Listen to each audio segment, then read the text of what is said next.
J'aimerais donc ouvrir la Bible avec vous dans l'évangile de Matthieu pour lire une prophétie du Seigneur Jésus. Matthieu chapitre 24. Je vous remercie aussi pour l'accueil qui m'a été réservé et pour la joie de pouvoir servir le Seigneur au milieu de vous. Donc Matthieu chapitre 24. Le contexte de ce passage, c'est le Seigneur qui avertit ses disciples sur la fin du monde, sur les jours qui vont précéder son retour. Et il dit, les disciples l'interrogent, ils lui disent, mais dis-nous quand cela arrivera-t-il et quel sera le signe de ton avènement et de la fin du monde. Et puis au verset un peu plus loin, au verset 12, un des signes, il dit « Et parce que l'iniquité se sera accrue, l'amour du plus grand nombre se refroidira. Mais celui qui persévérera jusqu'à la fin sera sauvé. » Alors il ressort de ce texte, de ce verset, et des prophéties de la parole de Dieu et des faits que nous avons pu observer, eh bien que nous ne devons pas nous attendre à voir l'ensemble des hommes se convertir à Jésus-Christ avant la venue du Seigneur. Aujourd'hui, comme du temps du Seigneur Jésus-Christ, il y a beaucoup d'appelés, mais peu d'élus. Parce que le grand nombre refuse toujours d'abandonner le péché et de venir à Jésus-Christ comme sauveur. Si nous n'étions pas avertis de ces choses par l'Écriture, nous perdrions vite courage. Imaginez, ça fait bientôt 2000 ans que nous prêchons l'Évangile, pas moi, mais ceux qui nous ont précédés, et le monde ne fait qu'empirer. Vous dites, mais plus ça va, moins ça va. Oui. Est-ce qu'il faut s'en inquiéter? Oh oui, il faut s'en inquiéter. Mais est-ce que c'est anormal? Non, c'est normal. C'est ce que le Seigneur a annoncé. D'après la Bible, il ne peut pas en être autrement, puisque le monde ne veut pas du salut. Ça signifie quoi? Ça signifie qu'on ne peut pas dire « Jésus ne revient pas parce que le monde, n'est pas encore assez chrétien. » Non. Mais il ne revient pas parce que le monde n'est pas encore assez incrédule, assez enfoui et descendu bas dans le péché. Et c'est d'ailleurs l'excès même du mal qui provoquera le retour du Seigneur Jésus-Christ. Alors, qu'est-ce que ça produit, cela?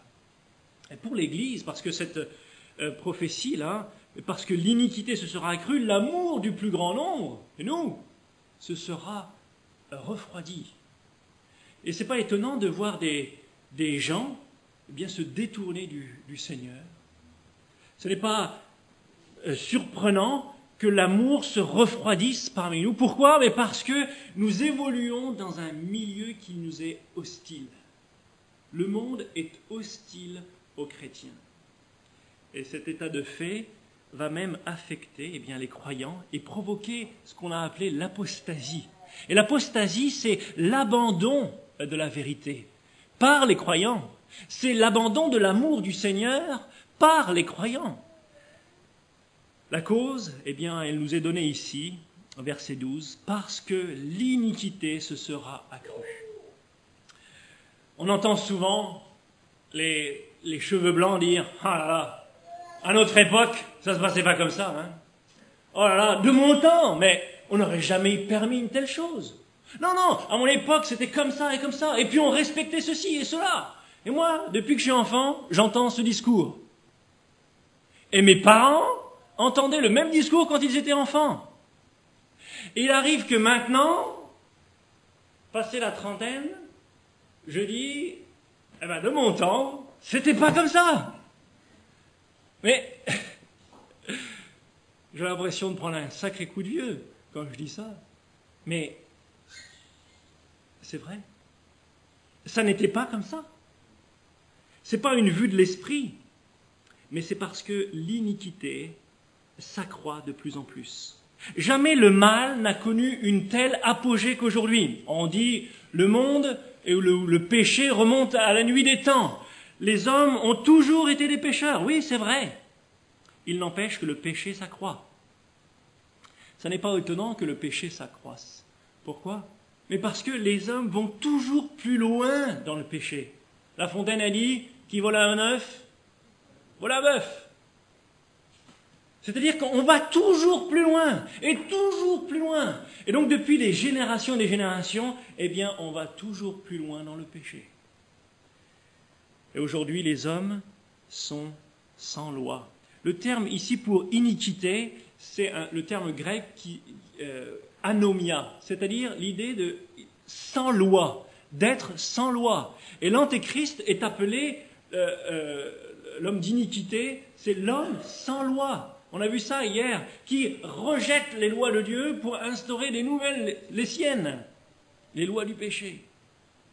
Et notre monde actuel, eh bien, se détourne des lois de Dieu. Il est sans loi, il est sans retenue, sans limite. Ce qui autrefois était condamné, ce qui était déclaré comme péché autrefois, aujourd'hui est accepté et même encouragé. Et les exemples foisonnent.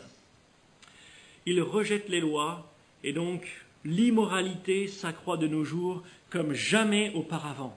On tente de faire passer par exemple l'homosexualité et d'autres perversités de tout genre, l'avortement et toutes ces choses-là, pour quelque chose de normal. Par contre, la vie de famille saine est de plus en plus bafouée. Pourquoi? Parce que les hommes rejettent la loi de Dieu. Les gens n'ayant plus de repères ne savent plus ce qu'il convient de faire ou de ne pas faire, ce qui est bien et ce qui est mal. La violence a atteint des sommets terrifiants. Tout récemment, aux États-Unis, encore un jeune a sorti un fusil et a tiré sur ses copains. On projette jour et nuit des scènes terrifiantes sur nos petits écrans, qui deviennent de plus en plus grands d'ailleurs. Il y a plus de sang, plus de crimes, plus de violence que jamais. Et puis, un autre phénomène, c'est que la population a beaucoup augmenté et ne cesse de s'accroître. On est à 6 milliards. Il y a 50 ans, il y avait 40 millions de Français. Aujourd'hui, on est à 60 millions passés. C'est impressionnant comme la population s'accroît. Et avec la population, eh bien, le péché s'accroît également. Et puis, les moyens de communication, les moyens de diffusion, l'image, ont propulsé le péché à son pinacle. Les choses s'aggravent de jour en jour. Nous le voyons, et nous sommes capables de le discerner. Mais nous évoluons dans un monde, et l'esprit de ce monde est aussi terrifiant. Dans le livre de Timothée, deuxième lettre de Paul à Timothée, au chapitre 3,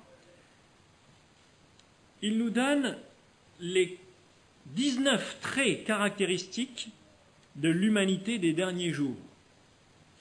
Et si vous prenez ce texte en 2 Timothée, chapitre 3, il est dit « Sache que dans les derniers jours, il y aura des temps difficiles, car les hommes seront égoïstes, amis de l'argent, fanfarons, hautains, blasphémateurs, rebelles à leurs parents, ingrats, irréligieux, insensibles, déloyaux, cruels, ennemis des gens de bien, traîtres, emportés, enflés d'orgueil, aimant le plaisir plus que Dieu et ayant l'apparence de la piété, mais reniant ce qui en fait la force. » Et le conseil de l'apôtre Paul, c'est « éloigne-toi de ces gens-là ».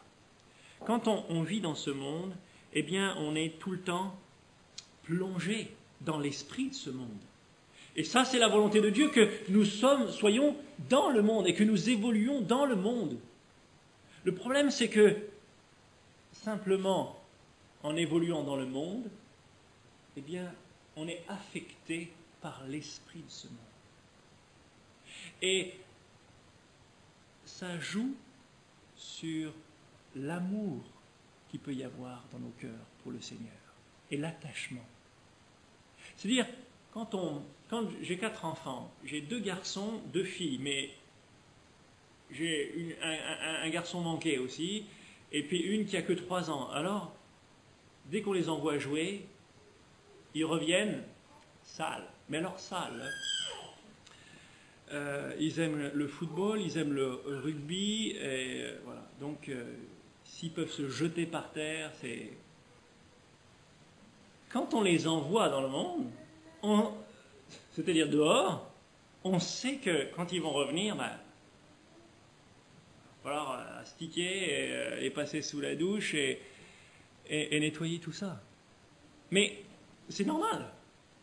Ils évoluent dans ce monde et forcément, ils se salissent. C'est pareil pour nous. On évolue dans le monde et forcément, on est taché par les souillures de ce monde. La conséquence, c'est que notre amour ici, nous est dit, l'amour du plus grand nombre se refroidit.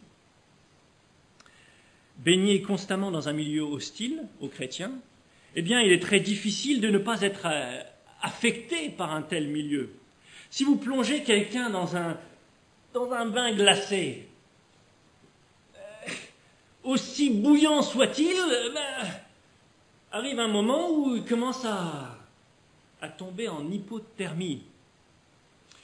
Alors ma femme est médecin, je suis allé chercher son dictionnaire médical et je suis allé voir les symptômes de l'hypothermie. Les premiers symptômes de l'hypothermie, vous pouvez vous examiner, savoir si vous êtes en hypothermie spirituelle, si vous avez commencé à vous refroidir. Le premier symptôme, c'est la confusion. C'est-à-dire, vous ne savez plus vraiment où vous en êtes. Les choses qui étaient bien claires avant, c'est flou là. Deuxième symptôme, il y a la perte de coordination motrice. C'est-à-dire que vous n'êtes plus cohérent dans vos actions. C'est-à-dire, vous dites quelque chose, vous en faites une autre. Vous savez qu'une chose est vraie, et puis vous en pratiquez une autre. Si vous avez ce symptôme-là, sachez que vous êtes en train de tomber en hypothermie. Et puis, il y a un symptôme, c'est les frissons. Vous savez, les frissons, c'est une réaction interne qui vous indique que vous vous refroidissez. Le Saint-Esprit le sait si vous vous refroidissez et il plaide. Il s'agite un peu. Il dit non, ça il ne faut pas faire.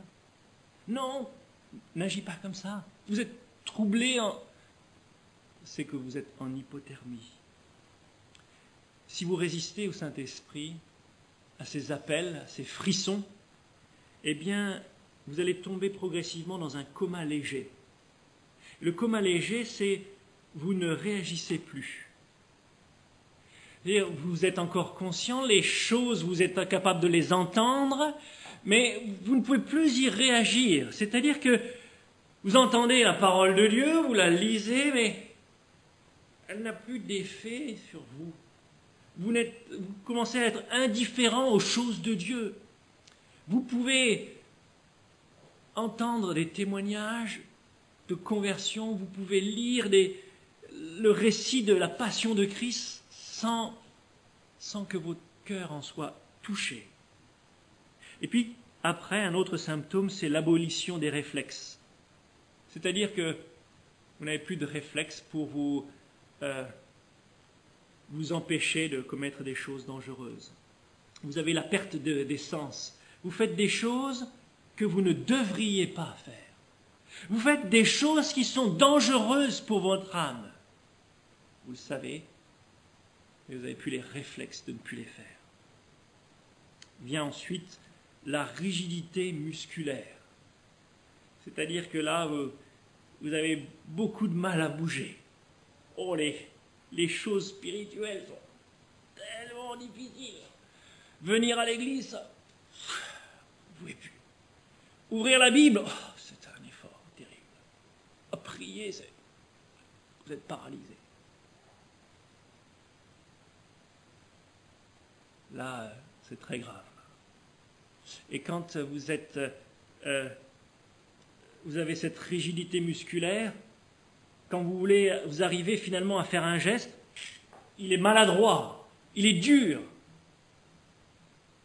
Et vous faites mal à vos frères ou du tort à vos frères, c'est que vous êtes en hypothermie spirituelle. La chose suivante, c'est que vous ne respirez plus. c'est-à-dire vous perdez toute communion avec votre Dieu.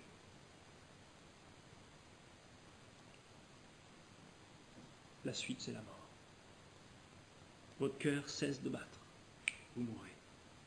Notez que la chose se produit de façon progressive. C'est des étapes. On ne se refroidit pas d'un coup. Non, on se refroidit progressivement. Ça vient de l'extérieur, mais le moment où ça atteint le cœur, c'est fini. Notez aussi que ce que Jésus dit, l'amour du plus grand nombre se refroidira. C'est l'amour qui va se refroidir, pas la connaissance. Ça signifie que les versets de la Bible, mais vous les connaissez, vous êtes même capable de les citer et les envoyer à la figure d'un autre. Mais votre amour pour la mettre en pratique, votre amour pour le Seigneur, votre amour pour vos frères, c'est cela qui vous fait défaut. C'est l'amour qui se refroidira. Mais l'amour, c'est ce qui est indispensable dans la vie du croyant. Sans amour, il n'y a plus rien. D'ailleurs, c'est à l'amour que l'on reconnaît un véritable croyant. C'est à l'amour que vous avez les uns pour les autres que le monde connaîtra que vous êtes mes disciples, a dit le Seigneur Jésus. Sans amour, c'est cuit. L'apôtre Paul dit, mais si je parlais toutes les langues des hommes et des anges, si j'avais le don de prophétie, si j'avais la science de tous les mystères et toute la connaissance, cela ne me sert à rien si je n'ai pas l'amour.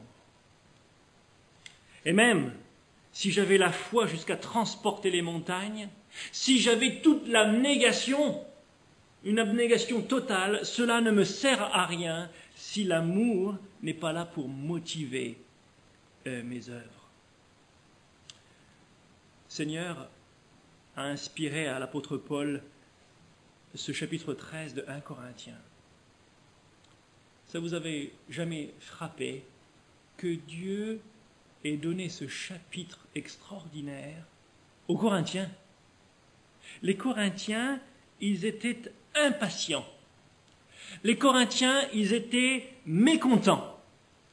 Les Corinthiens, ils étaient envieux. Ils étaient vaniteux. Ils étaient égoïstes. Ils étaient inconvenants. Ils étaient indifférents aux intérêts des autres. Ils étaient indifférents aux sentiments des autres. Ils étaient suspicieux. Ils étaient rancuniers. Et puis ils étaient prompts à critiquer sans cesse. Pourquoi? Mais parce qu'ils étaient complètement trempés dans l'esprit de ce monde. Ils étaient sous l'influence permanente de ce monde. Et c'est cela qui les a rendus comme ça. Et c'est pourquoi l'apôtre Paul va opposer à leur attitude, les qualités du véritable amour. On va le lire ensemble en 1 Corinthiens chapitre 13, versets 4 à 8. L'amour est patient. Il est plein de bonté. L'amour n'est point envieux. L'amour ne se vante point. Il ne s'enfle point d'orgueil. Il ne fait rien de malhonnête. Il ne cherche point son intérêt. Il ne s'irrite point. Il ne soupçonne point le mal. Il ne se réjouit point de l'injustice, mais il se réjouit de la vérité. Il excuse tout. Il croit tout. Il espère tout. L'amour ne périt jamais. Notre amour s'est-il refroidi? Notre environnement a-t-il vaincu l'ardeur de notre amour? L'amour du plus grand nombre se refroidira. Et ça, c'est un signe du retour du Seigneur. Pire encore, c'est que au sein même de l'Église, on peut se refroidir mutuellement. C'est terrible. Et aux Corinthiens, il leur dit, mais vous vous rassemblez pour être pire. C'est pas ça. Non, l'œuvre de l'Église, c'est de se rassembler pour être meilleur, pour se réchauffer. Si l'Église ne remplit plus son rôle de réchauffement les uns pour les autres, à quoi bon se réunir? il y avait un petit garçon de 4 ans qui se réveille et il découvre que son chien a mâchouillé sa guitare en plastique. Alors l'enfant pique une crise de larmes, la mère, dès le matin, a les nerfs qui se tendent. À ce moment-là, elle parle un peu brusquement à son mari. Lui, il s'en va au bureau, il est encore attristé, affecté par cet au revoir un peu brutal de sa femme. Il arrive à son bureau, il appelle sa secrétaire, il lui donne quelques ordres un peu froids et secs, et puis déraisonnables. Elle lui emboîte le pas, et au moment de la pause café, elle s'en prend à l'autre secrétaire. La secrétaire se dit, mais c'est pas possible ça, j'en ai marre moi. Et puis finalement, à la fin de la journée, elle va voir le patron, j'en ai assez, ça peut plus durer, maintenant je suis prêt à donner ma démission. Quelle journée. Le patron repart, il rentre chez lui, il va passer 1h30 dans les embouteillages. Il arrive chez lui, il pousse la porte d'entrée, il y a le tricycle de son enfant en plein milieu. Il s'en prend à son enfant, l'enfant monte dans sa chambre, il claque la porte, il donne un coup au chien. Mais jusqu'où on va aller comme ça? Il faut que ça s'arrête à un moment. Comment est-ce que ça peut s'arrêter une affaire pareille? Comment est-ce qu'on peut s'arrêter? Chaque personne pense peut-être avoir raison d'être contrariée dans toute cette situation imaginaire. Mais ce qu'il aurait fallu pour arrêter cette situation, c'est qu'il y ait au moins une personne qui accepte d'être traitée injustement, sans se fâcher. C'est cela qui fait arrêter le refroidissement. Le Seigneur Jésus, dans 1 Pierre, au verset chapitre 2 et au verset 23, il nous est dit « Lui qui injuriait ne rendait pas l'injure, maltraité ne faisait point de menace, mais s'en remettait à celui qui juge justement. » Et au verset 21, il nous est dit que Christ aussi a souffert pour nous, nous laissant un exemple afin que nous suivions ses traces. Le Seigneur nous a laissé un exemple. C'est-à-dire, comment ne pas se refroidir? Mais il faut qu'on vienne à la source de l'amour, à une source de chaleur. Comment est-ce qu'une personne sort de son hypothermie? C'est pas compliqué, il faut qu'elle s'approche d'une source de chaleur. On lui donne une boisson plus chaude, on lui donne une couverture, et puis on la réchauffe petit à petit. Mais c'est le contact avec une source de chaleur. La source de l'amour, c'est Jésus-Christ. Il est dit, il est amour. C'est lui l'amour véritable. C'est lui qui a accompli 1 Corinthiens 13 à la perfection. Si nous avons besoin d'être réchauffés, c'est à lui, vers lui qu'on doit venir. La solution qui nous est donnée dans l'évangile de Matthieu, chapitre 24, versets 12 et 13, il nous est dit l'amour du plus grand nombre, et parce que l'iniquité se sera accrue, l'amour du plus grand nombre se refroidira. Et au verset 13, mais celui qui persévérera jusqu'à la fin sera sauvé. Voilà la chose. Persévérer jusqu'à la fin. La persévérance. Ça ne signifie pas que l'on ira au ciel ou que l'on est sauvé par notre persévérance. Non, on n'est pas sauvé par notre persévérance. Nous sommes sauvés par la grâce de Dieu, reçue par la foi en Jésus-Christ, mort et ressuscité à notre place. Le Seigneur vient de parler dans notre passage de plusieurs choses. Il vient de parler de persécution. Il vient de parler de trahison. Il vient de parler de fausses doctrines. Il vient de parler de séduction. C'est-à-dire que le chrétien, le croyant, doit traverser une jungle de choses qui sont là pour le refroidir. Persécution, séduction, traîtrise, faux docteurs. tout ça, ça peut refroidir notre cœur. Les vainqueurs de toutes ces embûches sont ceux qui persévèrent dans la voie du Seigneur. Il s'agit par la persévérance d'être sauvés de tous les pièges, d'être sauvés du refroidissement et non pas de la condamnation éternelle dont nous sommes sauvés par pure grâce. Donc ce qu'il nous faut, c'est résister. Et résister, c'est résister au péché. Il y a une puissance d'attraction qui s'exerce sur nous pour nous attirer loin du Seigneur, pour nous dévoyer. Et il y a notre vieille nature, notre vieil homme qui est là, qui existe et qui répond à cette attirance, à cette attraction. Mais le Seigneur nous a dit, mais il faut persévérer. Il faut poursuivre la course. En Hébreux chapitre 12, j'aimerais montrer quelques versets. Hébreux chapitre 12, il nous est dit, au verset 1 et 2 tout d'abord, Hébreux 12, 1 et 2.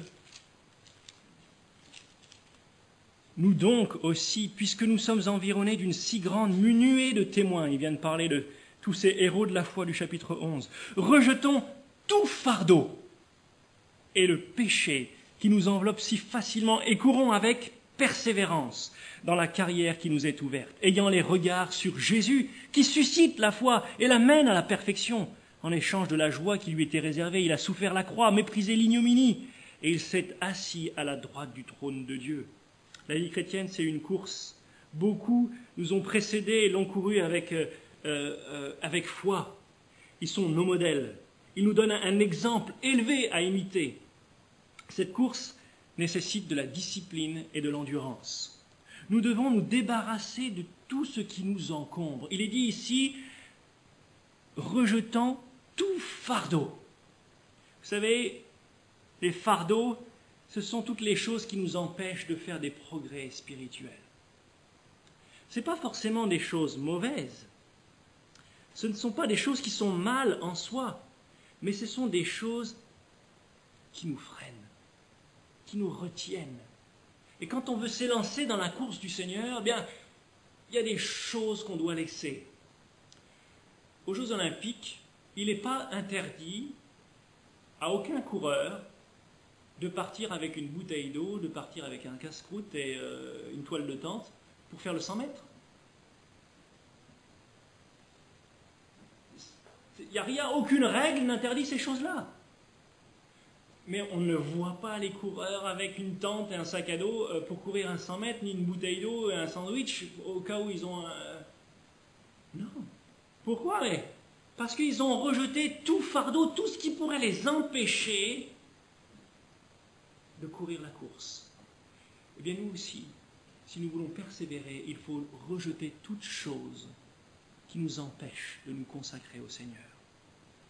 Et puis il nous est dit aussi, rejetons tout péché qui nous enveloppe si facilement. Je crois que si le rugby avait existé du temps de l'apôtre Paul, ou si Paul avait été toulousain ou perpignanais, il aurait dit ici, quand il a parlé du péché qui nous enveloppe, il aurait dit « et le péché qui nous plaque si facilement ». Ne croyez pas que vous êtes plus fort que le péché pour ne pas le rejeter, pour pouvoir le rejeter, non. Pour ne pas pouvoir le rejeter, pour le garder près de vous, non. C'est lui qui vous plaquera en pleine course, à moins que vous ne le rejetiez. Et puis, courez, mais courez les yeux fixés sur Jésus. Nous regardons notre péché comme peu de choses, jusqu'à ce que nous regardions aux souffrances de Christ à la croix. Nous avons un regard complaisant sur nos infidélités, sur nos manquements, sur nos désobéissances, jusqu'au moment où nous regardons à Jésus-Christ sur la croix. Mais l'instant où l'on vient à la croix, alors nous verrons notre péché tel que Dieu lui-même le voit, et nous en aurons une sainte horreur. Si vous voulez vous débarrasser d'un péché, ne regardez pas au péché, mais regardez à Jésus-Christ. Et quand vous voyez l'agonie de Christ pour le péché, vous savez, ça lui a tellement coûté que je veux délaisser ces choses-là. Et puis un peu plus loin, au verset 3 de notre chapitre 12 des Hébreux, il est dit « Considérez en effet celui qui a supporté », c'est-à-dire considérez, regardez encore, celui qui a supporté contre sa personne une telle opposition de la part des pécheurs, afin que vous ne vous lassiez point l'âme découragée. Vous n'avez pas encore résisté jusqu'au sang en luttant contre le péché. La vie chrétienne, c'est un combat contre le péché qui va nous refroidir. Posez vos yeux sur notre capitaine courageux. Jamais personne ne supporta une telle opposition de la part des pécheurs, nous est-il dit ici. Chaque fois que nous avons tendance à nous lasser, à nous décourager, nous devons nous rappeler ce qu'il a enduré. Et alors, nos épreuves, nos tentations paraîtront minimes en comparaison. Vous êtes en passe de dire « Oh là là, oh, j'abandonne la course. » Oh, mes frères, mes sœurs, placez vos regards sur Jésus-Christ. Regardez tout ce qu'il a souffert. Regardez sa lutte, son agonie. Et les choses que vous souffrez, les choses ou les tentations auxquelles vous êtes prêts à céder, vous sembleront peu de choses. Résistez comme Christ a résisté. Nous n'avons pas encore résisté jusqu'au sang, il nous est dit ici. Mais Christ, lui, a résisté jusqu'au sang, alors qu'il était dans une chair semblable à la nôtre. À Gethsémane, dans le jardin, il a été tenté, comme personne d'entre nous n'a jamais été tenté. Il a été tenté de renoncer, tenté de ne pas s'associer à nous, tenté de ne pas s'identifier à notre péché, tenté de ne pas être séparé du Père à cause de nos péchés. Et il a prié son Père, « Père, si tu voulais éloigner de moi cette coupe, mais toutefois non pas que ma volonté se fasse, mais la tienne. » Étant en agonie, il priait plus instamment, et sa sueur devint comme des grumeaux de sang qui tombaient à terre. Christ a lutté jusqu'au sang contre le péché. Comment luttons-nous face à la tentation ? Luttons-nous seulement ? Ou sommes-nous terrassés sans avoir même lutté ? Non, luttons. Luttons jusqu'au sang. Le costume de certains magistrats est bordé d'hermine blanche. Et il est le symbole de l'honneur et de la probité. L'hermine, en effet, apporte une fierté particulière à conserver la blancheur de sa fourrure. Et elle la protège jalousement contre tout ce qui pourrait la salir. On raconte que les chasseurs de fourrure tirent parti de ce souci de l'hermine à ne pas se souiller. Et au lieu de tenter de l'attraper avec des pièges ou des colliers ou de je ne sais quoi, eh bien, il repère son gîte, sa tanière, et puis il macule l'entrée de la tanière et l'intérieur d'une boue infecte, et puis ensuite ils chassent leur chien. Ils lâchent leur chien. Leur chien lève l'hermine, craintive, elle va à son gîte pour se réfugier, mais le découvrant sale, elle ne peut pas entrer là-dedans sans se salir. Elle préfère faire face à une meute de chiens prêts à la dévorer, plutôt que de se souiller. Elle préfère voir sa fourrure teintée de sang que souillée de boue. Notre Seigneur, par sa mort sur la croix, nous a offert une robe blanche, un manteau de justice. Nous sommes lavés. Nous avons été sanctifiés, déclarés purs, justes par le sang précieux de Jésus-Christ. Comment luttons-nous pour garder cette robe blanche ? Luttons-nous seulement ? Persévérer, c'est persévérer dans les choses d'en haut, celles qui entretiennent notre flamme, la communion fraternelle, la lecture de sa parole, la prière, le témoignage. Vous savez, le Seigneur est à la porte. Encore un peu de temps et la récompense nous sera donnée. Vous avez déjà enduré tant d'épreuves dans le passé. Vous avez déjà supporté tellement de tentations. Vous avez déjà persévéré si longtemps. Vous ne devez pas céder, mes frères, maintenant alors que le Seigneur est à la porte. Jamais le Seigneur n'a été plus proche qu'aujourd'hui. Ce n'est pas le moment de reculer. C'est le moment de persévérer. C'est le moment de poursuivre la marche avec le Seigneur. C'est le moment de garder nos yeux fixés sur lui. L'amour du plus grand nombre se refroidira, mais celui qui persévérera, ce n'est pas une fatalité. Nous pouvons persévérer dans l'amour, dans les choses que nous avons reconnues pour vraies, et lutter jusqu'au bout avec notre Seigneur à nos côtés, qui nous assure la victoire. Peut-être vous dites, mais quand même, parfois c'est difficile quand même de... Il y a des gens qui sont insupportables, même dans l'Église. Il y a des gens qui... C'est difficile de les supporter. Ceux-là, ils me refroidissent tout le temps. Ils sont toujours sales. Alors à chaque fois, je suis souillé moi-même.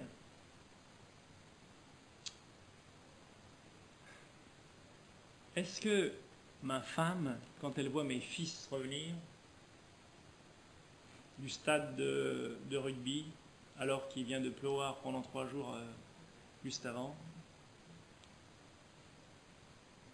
est-ce qu'elle dit non, là c'est trop là les enfants, non, terminé, vous restez dehors, ou non. Non. Qui viennent un peu sales, ou très sales, elle les accueille de la même manière, elle les lave, elle les rend tout propres. Et il en est pareil pour nous. On est sale, plus ou moins. Mais quand on vient près de Christ, on trouve une blancheur toute nette. Et si Dieu vous a placé à côté d'un frère qui est tout sale, c'est pour que vous puissiez le laver. C'est pour que vous puissiez justement l'encourager à être plus propre. Si par la grâce de Dieu vous êtes plus propre que lui. Vous vous souvenez, dernier repas du Seigneur, juste avant, la Bible dit, il a mis le comble à son amour pour ses disciples, pour eux. Et qu'est-ce qu'il a fait? Il a pris un linge, il s'en est ceint, et ensuite il est venu avec une bassine et il a commencé à vouloir laver les pieds de ses disciples. Pierre lui a dit, mais oh non, Seigneur, pas moi, non, toi tu ne pourras pas me laver les pieds, non, moi, oui, mais pas toi. Le Seigneur lui dit, mais si je ne te lave pas les pieds, tu n'auras pas de part avec moi. Alors Pierre dit, alors Seigneur, pas les pieds seulement, mais la tête, l'alouette, et tout comblé. Et le Seigneur lui dit, mais non. Celui qui a été baigné, lavé, purifié, n'a pas besoin d'être à nouveau purifié, mais simplement qu'on lui lave les pieds. C'est-à-dire, et il prend cette image de ces hommes qui se rendaient aux bains municipaux. Ils allaient là-bas, ils se lavaient entièrement, puis après ils rentraient chez eux. Et en rentrant chez eux, ils chaussaient leurs sandales, et puis simplement la poussière des routes salissait à nouveau leurs pieds. Mais arrivés chez eux, ils n'avaient pas besoin d'être à nouveau baignés. Ils étaient propres. Ils avaient simplement besoin qu'on leur lave les pieds. Et nous avons été sanctifiés par le Seigneur. Nous sommes purs, déclarés purs, nous sommes en route pour le ciel. La seule chose dont on ait besoin de se laver, c'est les pieds. C'est-à-dire, c'est pendant notre marche ici-bas, eh bien, on ramasse l'iniquité de ce monde et on en est affecté. Et c'est pour ça qu'on a besoin de nos frères et sœurs pour laver nos pieds. C'est notre responsabilité de frères et de sœurs de faire progresser notre voisin. Y a-t-il quelqu'un qui est tellement sale à côté de vous que vous ne puissiez pas vous approcher de lui pour lui laver les pieds? Le Seigneur est venu devant Judas et a lavé les pieds de Judas.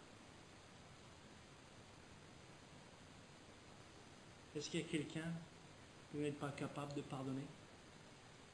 Est-ce qu'il y a quelqu'un que vous n'êtes pas capable d'encourager, d'édifier? Est-ce qu'il y a quelqu'un que vous n'êtes pas capable d'encourager encore? Le Seigneur l'a fait pour Judas. Quel argument aurez-vous pour ne pas le faire lorsque vous vous présenterez devant le Seigneur? Aucun. Aucun. Aucun. L'amour a eu son comble ici avec Jésus-Christ. Et le Seigneur nous a dit ensuite, si donc le Maître vous lave les pieds, vous devez aussi vous laver les pieds les uns aux autres. Si vous pratiquez ces choses, vous êtes heureux, a dit le Seigneur. Vous êtes heureux si vous les pratiquez. L'apôtre Paul termine son épître aux Philippiens en disant « Ce n'est pas que j'ai atteint le but, mais oubliant ce qui est en arrière et me portant vers ce qui est en avant, je cours vers le but pour remporter le prix de la vocation céleste de Dieu en Jésus-Christ. » Et j'aimerais que vous gardiez ça dans votre cœur. Maintenant, il faut oublier ce qui est en arrière pour pouvoir courir droit au but. Ne pas se laisser détourner de la volonté que le Seigneur a pour vous. Dans le massif alpin, il y a dans ce qu'on appelle les dents du Midi, il y a à une demi-lieue d'un sommet, se trouve un passage que les guides ont appelé le col des paresseux. Et pourquoi est-ce qu'ils ont appelé cet endroit le col des paresseux? C'est que, beaucoup d'alpinistes s'y arrêtent et renoncent à poursuivre l'ascension parce qu'ils sont fatigués de la longue montée sur des éboulis. Ils sont découragés à la perspective d'une pente qui est encore escarpée, qui est encore pénible, et puis ils préfèrent poser leur sac là, et puis se reposer sous les sapins, sans se douter du panorama extraordinaire que le sommet leur offrirait. Le but qu'ils s'étaient fixé, c'était là-haut. Ils s'arrêtent avant, parce qu'ils ont regardé à tout ce qu'ils ont fait, puis ils regardent tout ce qu'il y a à faire. Ils oublient le sommet. Ils oublient la rémunération. Ils oublient la récompense. Ils oublient le but. La présence de Dieu. Le chemin dans notre vie de chrétien comprend lui aussi beaucoup d'obstacles à franchir.